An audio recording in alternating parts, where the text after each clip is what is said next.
Kenapa sih Tuhan mengizinkan kita mengalami pencobaan? Yang pertama, untuk merendahkan hati kita, supaya kita itu belajar mengandalkan Allah.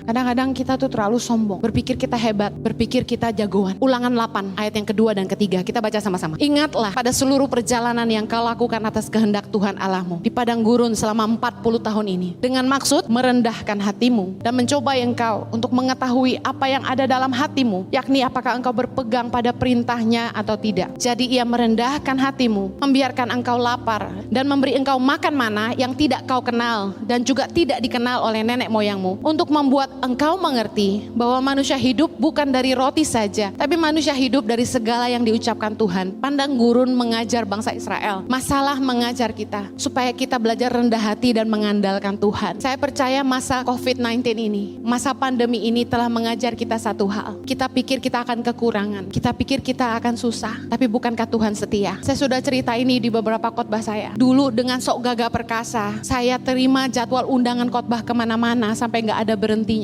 Sampai kelelahan sendiri, sampai sakit sendiri, masuk rumah sakit karena pinggang kena karena ngangkat koper terlalu berat. Saya dibilang sama suami saya, kalau kamu tidak terima pelayanan, nanti yayasan kekurangan dana. Jadi kamu harus bantu saya jualan merchandise kemana-mana. Sok pahlawan kami berdua, pahlawan kesiangan, khotbah terus pagi siang malam. Pagi-pagi saya udah cantik, udah dandan, staf doa saya lagi make up. Masih ingat teman-teman? Pergi khotbah, pulang makan siang sebentar, jalan lagi, nanti malam khotbah lagi. Sok jagoan, badan rontok, jiwa kering, hubungan rusak, sama anak gak ketemu, sama staf gak diurus, hancur berantakan sebenarnya semuanya. Tapi sok jadi heroik, nanti uang yayasan gak cukup. Pergi dengan satu motivasi yang salah. Kita pikir kita bisa nolong Tuhan. Padang gurun mengajar kami, ketika pandemi datang, pelayanan terhenti, tidak bisa jualan lagi. Apakah kita susah? Tuhan membuktikan Dia setia. Pandemi ini mengajar saya khususnya hidup mengandalkan Allah. Rendah hatilah Heni. Yayasan ini ada bukan karena kamu. Uang yayasan itu ada bukan karena kamu. Tuhan tuh seolah mau ngajarin saya, aku ndak butuh kerja kerasmu. Tuhan cuma mau saya. He only wants me. Sebagai nabi yang Tuhan tunjuk buat pelayanan ini, sudah seharusnya saya lebih banyak mendengar Tuhan daripada khotbah di jalanan. Saya akhirnya mengerti kehendak Tuhan justru di masa sulit ini. Padang gurun mengajarkan kita untuk rendah hati, bukan karena kita hebat, bukan karena kita bisa kita ada hari ini, tapi semua karena Tuhan. Dan karena pandemi gak ada jalan lain selain hidup mengandalkan Tuhan. Tapi bukankah hari ini kita baik-baik saja? Bukankah Tuhan kita luar biasa? Saya mau bilang gini, apa sih masalah kalian? Apa sih pergumulan kalian? Apa sih kesusahan kalian? Mungkin masalah kalian beda dengan saya, tapi firman Tuhan ini Tuhan ingatkan untuk saya sampaikan. Lukas 18 ayat 7-8, baca sama-sama. Tidakkah Allah akan membenarkan orang-orang pilihannya yang siang malam berseru kepadanya, dan adakah ia mengulur-ngulur waktu sebelum menolong mereka? Aku berkata kepadamu, ia akan segera membenarkan mereka. Akan tetapi jika anak manusia itu datang, apakah ia mendapati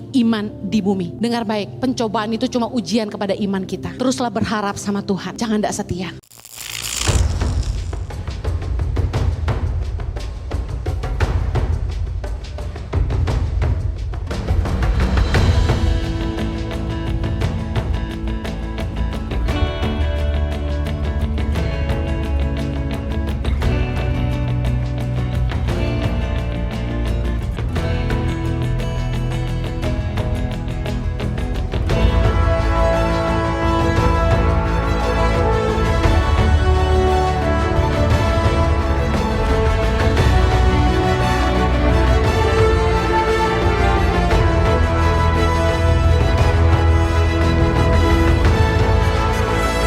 Suka duka, perjuangan guru tangan pengharapan dalam membangun pendidikan di pedalaman Indonesia.